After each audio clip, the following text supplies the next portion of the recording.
Three fundamental questions in economics. One of the most important concepts of economics to understand is scarcity.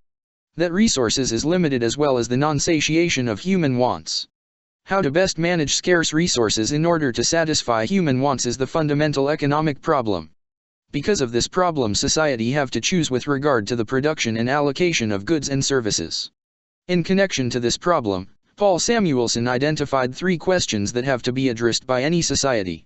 The following are: Number 1. What to produce and in what quantity. Number 2.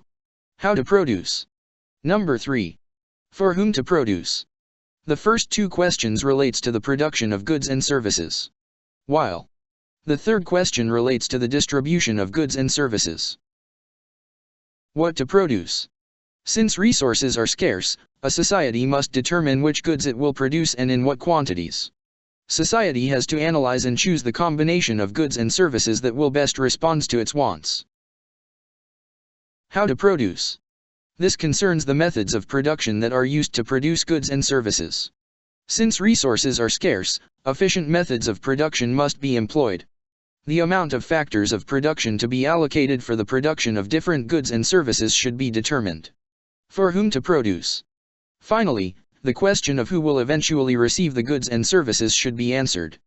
That means who will benefit from the goods and services. What sector will benefit from the goods and services produced. It must also decide how to distribute those goods and services among the population.